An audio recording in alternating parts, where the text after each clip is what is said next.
നമസ്കാരം. Lal's kitchen and വ്ളോഗ്സിൻ്റെ മറ്റൊരു വീഡിയോയിലേക്ക് എല്ലാ കൂട്ടുകാർക്കും സ്വാഗതം.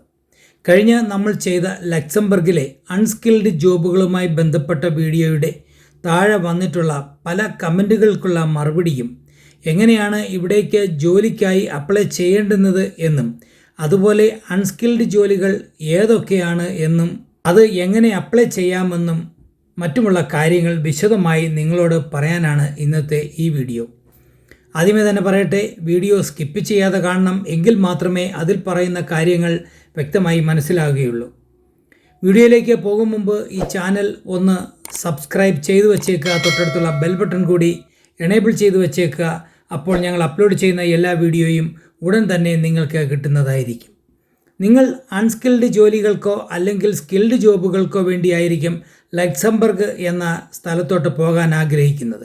എന്തുകൊണ്ടാണ് എല്ലാവരും ലക്സംബർഗ് എന്ന രാജ്യത്തേക്ക് പോകാനായി കൂടുതൽ ആഗ്രഹിക്കുന്നത്?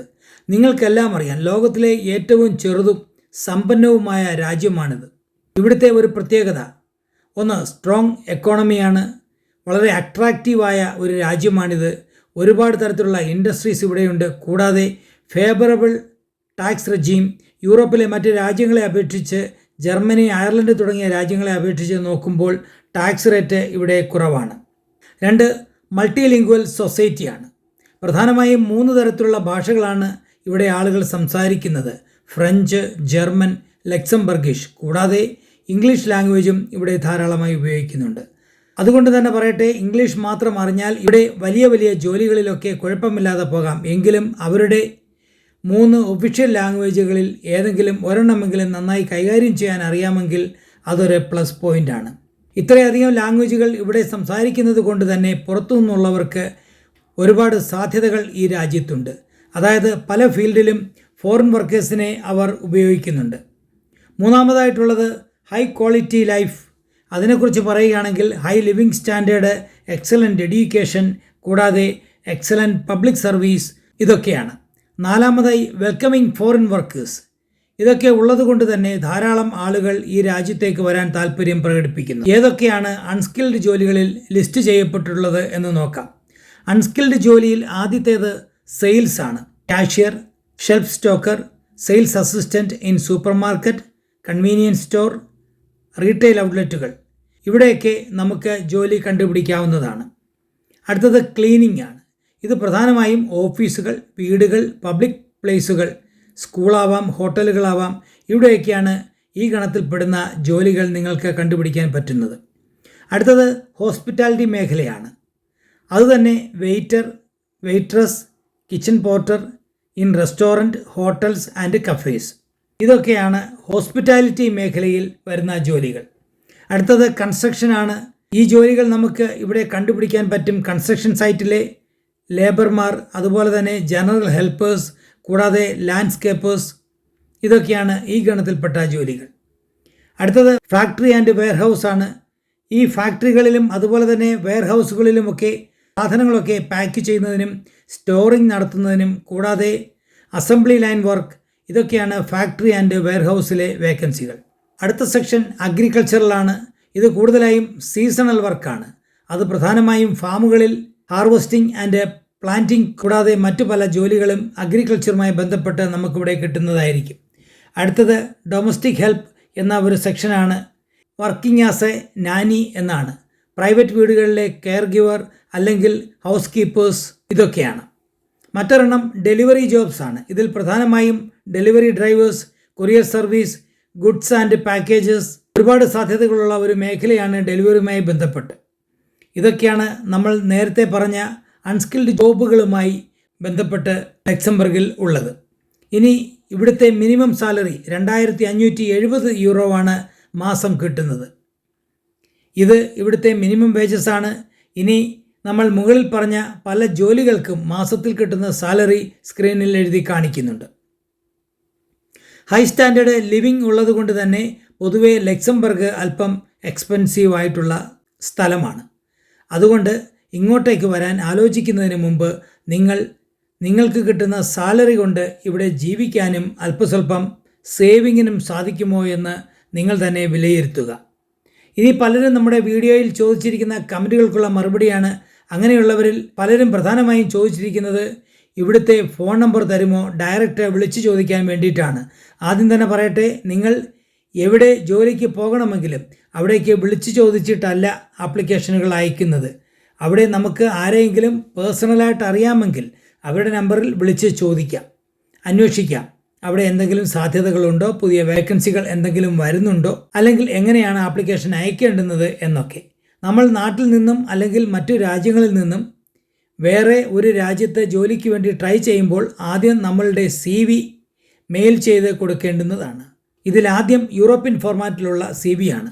എക്സാമ്പിൾസ് ഞാൻ സ്ക്രീനിൽ കാണിക്കുന്നുണ്ട്. ഒരു പേജിൽ നിങ്ങളുടെ ഫോട്ടോ അടക്കം വൃത്തിയായി തയ്യാറാക്കിയ ഒറ്റ നോട്ടത്തിൽ നോക്കിക്കഴിഞ്ഞാൽ നിങ്ങളുടെ എല്ലാ കാര്യങ്ങളും മനസ്സിലാക്കാൻ കഴിയുന്ന രീതിയിലുള്ള CV ആയിരിക്കണം തയ്യാറാക്കേണ്ടുന്നത്. അതുപോലെ തന്നെ ഒരു നല്ല കവർ ലെറ്റർ. ഈ CVയും കവർ ലെറ്ററും എല്ലാ ജോലിക്കും ഒരെണ്ണം തന്നെ അയക്കരുത്. നിങ്ങൾ ഏത് ജോലിക്കാണോ ആപ്ലിക്കേഷൻ അയക്കുന്നത് അതിന് അനുസരിച്ചുള്ള CVയും കവർ ലെറ്ററും ആയിരിക്കണം ഉണ്ടാക്കേണ്ടുന്നത്. അടുത്തത്, നമുക്ക് എങ്ങനെ ലക്സംബർഗിൽ ഒരു ജോലി കണ്ടുപിടിക്കാൻ പറ്റുന്നത്? സോഷ്യൽ മീഡിയ വഴി തന്നെ നമുക്ക് ഇതിനുള്ള ഉത്തരം കിട്ടുന്നതാണ്. ഫേസ്ബുക്ക്, ലിങ്ക്ഡിൻ, ഇൻഡീഡ്, luxembourg.lu ഇതുവഴിയൊക്കെ നമുക്ക് ധാരാളം ജോലികൾ കണ്ടുപിടിക്കാൻ പറ്റും. മറ്റു ചില ഉദാഹരണങ്ങളൊക്കെ ഞാൻ സ്ക്രീനിൽ എഴുതി കാണിക്കുന്നുണ്ട്. നിങ്ങൾ സെർച്ച് ചെയ്യുമ്പോൾ unskilled job with visa sponsorship for Luxembourg എന്ന് സെർച്ച് ചെയ്യുക. ഒരുപാട് വേക്കൻസികൾ നിങ്ങൾക്ക് അവിടെ കിട്ടും. അങ്ങോട്ടേക്ക് നിങ്ങളുടെ ആപ്ലിക്കേഷനുകൾ അയച്ചു കൊടുക്കുക. അതുപോലെ തന്നെ ലക്സംബർഗിൽ പ്രവർത്തിക്കുന്ന കമ്പനികൾ കണ്ടുപിടിക്കുക. അതായത് നിങ്ങൾ എവിടെയാണ് ജോലി ചെയ്യേണ്ടുന്നത്. ഇപ്പോൾ സൂപ്പർ മാർക്കറ്റുകളാണെങ്കിൽ അങ്ങനെ, അല്ലെങ്കിൽ കൺസ്ട്രക്ഷൻ കമ്പനികളെന്ന് സെർച്ച് ചെയ്യുക. അങ്ങനെ ഏത് കാറ്റഗറിയാണോ നിങ്ങൾക്ക് വേണ്ടുന്നത് ആ കാറ്റഗറി സെലക്ട് ചെയ്ത് കഴിഞ്ഞാൽ അതുമായി ബന്ധപ്പെട്ട കമ്പനികളെ നിങ്ങൾക്ക് ഇൻ്റർനെറ്റിൽ കണ്ടുപിടിക്കാൻ പറ്റും. ആ കമ്പനികളുടെ കരിയർ പേജിൽ പോവുക. അവിടെയുള്ള വേക്കൻസി നോക്കി നിങ്ങൾക്ക് അപ്ലൈ ചെയ്യാവുന്നതാണ്. ഇത് ഒരുപക്ഷെ സോഷ്യൽ മീഡിയയിലോ അല്ലെങ്കിൽ വെബ്സൈറ്റുകൾ വഴി പോയി ജോലി അപ്ലൈ ചെയ്യുന്നതിലും നല്ലതാണ്. അവിടെയുള്ള കമ്പനികൾ കണ്ടുപിടിച്ച് അതിൻ്റെ കരിയർ പേജിൽ കയറി ഡയറക്റ്റ് അപ്ലൈ ചെയ്യാവുന്നതാണ്. അപ്പോൾ മീഡിയേറ്റർ ഇല്ലാതെ തന്നെ നിങ്ങൾക്ക് ഡയറക്റ്റ് കമ്പനിയെ അപ്രോച്ച് ചെയ്യാൻ കഴിയുന്നതായിരിക്കും. അങ്ങനെ നിങ്ങൾക്ക് അവിടെ നിന്നും ഒരു ഓഫർ ലെറ്റർ അല്ലെങ്കിൽ ഒരു ജോബ് കോൺട്രാക്റ്റ് കിട്ടുകയാണെങ്കിൽ അടുത്ത സ്റ്റെപ്പ് വിസ ആപ്ലിക്കേഷനാണ്. അതിനു മുമ്പ് ഒരു പ്രത്യേക കാര്യം നിങ്ങൾ അറിഞ്ഞിരിക്കേണ്ടുന്നത്, ഏത് യൂറോപ്യൻ രാജ്യത്തേക്കായാലും അവിടെ ഒരു വേക്കൻസി വന്നു കഴിഞ്ഞാൽ ആദ്യം അവർ ആ തദ്ദേശീയരായിട്ടുള്ള ആളുകൾ ഈ ജോലി ചെയ്യാൻ കിട്ടുന്നുണ്ടോ എന്നാണ് നോക്കുന്നത്.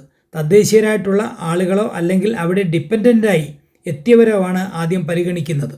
ഈ ജോലി ചെയ്യാൻ അവിടുന്ന് ആളിനെ കിട്ടിയില്ല എങ്കിൽ മാത്രമേ മറ്റ് യൂറോപ്യൻ രാജ്യത്തേക്ക് അവർ നോക്കുകയുള്ളൂ, അല്ലെങ്കിൽ അവിടെ നിന്നുള്ളവരെ പരിഗണിക്കുകയുള്ളൂ. എന്നിട്ടും അവിടെയും ഈ ആളുകളെ കിട്ടിയില്ല എങ്കിൽ മാത്രമേ പുറത്ത് മറ്റ് രാജ്യങ്ങളിൽ നിന്നും ആപ്ലിക്കേഷൻ അയച്ചവരെക്കുറിച്ച് അവർ ചിന്തിക്കുകയുള്ളൂ. അതുകൊണ്ട് ആപ്ലിക്കേഷൻ അയച്ചാൽ ഉടനെ ജോലി കിട്ടുക എന്ന് പറയുന്നത് വളരെ ബുദ്ധിമുട്ടാണ്. നിങ്ങൾ അയച്ചുകൊണ്ടേയിരിക്കുക, വീണ്ടും വീണ്ടും പരിശ്രമിച്ചുകൊണ്ടിരിക്കുക. അതിൻ്റെ ഫലം നിങ്ങൾക്കുണ്ടാകും. നമ്മുടെ പല വീഡിയോകളുടെ അടിയിലും വന്ന കമൻറ്റുകൾ ശ്രദ്ധിച്ചാൽ അറിയാം.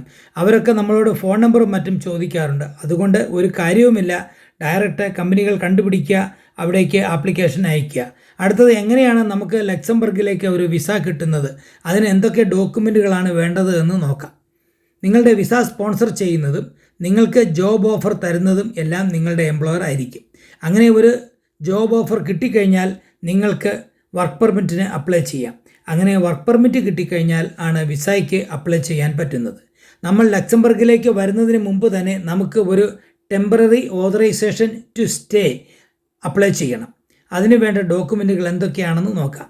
ജോലി കിട്ടി ഇങ്ങോട്ടേക്ക് വരുന്നവരാണെങ്കിൽ അവർക്ക് വേണ്ടുന്ന ഒരു സെറ്റ് ഓഫ് ഡോക്യുമെൻ്റ് ഉണ്ട്. Valid passport, temporary authorisation to stay, അതിൻ്റെ ആപ്ലിക്കേഷൻ ഫോം, PCC അല്ലെങ്കിൽ നിങ്ങൾ ഏത് രാജ്യത്തു നിന്നാണോ ഇങ്ങോട്ടേക്ക് വരാൻ ആഗ്രഹിക്കുന്നത് അവിടെ നിന്നുള്ള ക്രിമിനൽ റെക്കോർഡ് സർട്ടിഫിക്കറ്റ്, നമ്മുടെ CV, സർട്ടിഫിക്കറ്റ് ഫ്രം ADEM, ഇതൊക്കെയാണ് വേണ്ടുന്ന ഡോക്യുമെൻറ്റുകൾ. ഈ ഡോക്യുമെൻറ്റുകൾ എല്ലാം ഇമിഗ്രേഷൻ ഡയറക്ടറേറ്റ് ഇൻ ലക്സംബർഗ് എന്ന അഡ്രസ്സിലേക്കാണ് അയച്ചു കൊടുക്കേണ്ടുന്നത്. അങ്ങനെ അവിടെ നിന്ന് നമുക്ക് ഒരു ടെമ്പററി ഓതറൈസേഷൻ ടു സ്റ്റേ കിട്ടിയതിന് ശേഷം നമുക്ക് മിനിസ്ട്രി ഓഫ് ഫോറിൻ അഫയേഴ്സിൽ നിന്നും ഒരു ലെറ്റർ വരും. അതിനുശേഷം ആണ് നമുക്ക് ഒരു ലോങ് ടൈം സ്റ്റേയ്ക്ക് വേണ്ടിയുള്ള വിസയ്ക്ക് അപ്ലൈ ചെയ്യാൻ പറ്റുന്നത്. ടൈപ്പ് D വിസയാണ് നമ്മൾ അപ്ലൈ ചെയ്യേണ്ടുന്നത്. ഇനി ടൈപ്പ് D വിസയ്ക്ക് വേണ്ടിയുള്ള ഡോക്യുമെൻറ്റേഷൻ എന്തൊക്കെയാണെന്ന് നോക്കാം. 2 കളർ ഫോട്ടോഗ്രാഫ് അതിൻ്റെ സൈസ് 3.5 സെൻറ്റിമീറ്റർ ഇൻറ്റു 4.5 സെൻറ്റിമീറ്റർ ആയിരിക്കണം. കുറഞ്ഞത് 3 മാസമെങ്കിലും വാലിഡിറ്റി ഉള്ള പാസ്പോർട്ട് ആയിരിക്കണം. ടെമ്പററി റെസിഡൻസ് ടു സ്റ്റേക്ക് വേണ്ടി നമുക്ക് കിട്ടിയ ലെറ്റർ, പിന്നെ പാസ്പോർട്ടിൻ്റെ കോപ്പികൾ, കൂട്ടത്തിൽ ഷെങ്കൻ വിസയ്ക്ക് വേണ്ടുന്ന ആപ്ലിക്കേഷൻ, ഇതൊക്കെ കൂടി വേണം അപ്ലൈ ചെയ്യുവാൻ വിസയ്ക്ക് വേണ്ടിയിട്ട്. അപ്പോൾ ഇതൊക്കെയാണ് നിങ്ങൾ ഒരു അൺസ്കിൽഡ് ജോബുമായി ലക്സംബർഗിലേക്ക് വരുമ്പോൾ അറിഞ്ഞിരിക്കേണ്ടുന്ന കാര്യങ്ങൾ. പ്രത്യേകം നിങ്ങളോട് പറയാനുള്ള ഒരു കാര്യം, ഈ പേരും പറഞ്ഞ് എങ്ങും കൊണ്ടുപോയി ഏജൻസിയുടെ പേരിൽ വെറുതെ കാശ് കളയരുത്. ഈ വീഡിയോ നിങ്ങൾക്ക് ഉപകാരപ്പെടും എന്ന് വിശ്വസിക്കുന്നു. നിങ്ങളുടെ ചോദ്യങ്ങൾക്കുള്ള ഉത്തരം ഈ വീഡിയോയിലൂടെ ഞങ്ങൾ പറയുന്നുണ്ട്. വീഡിയോ മുഴുവനായും കാണാതെ വെറുതെ കമൻറ്റുകൾ ഇടരുത്. മറ്റൊരു വീഡിയോയുമായി വീണ്ടും കാണും വരെ നന്ദി, നമസ്കാരം.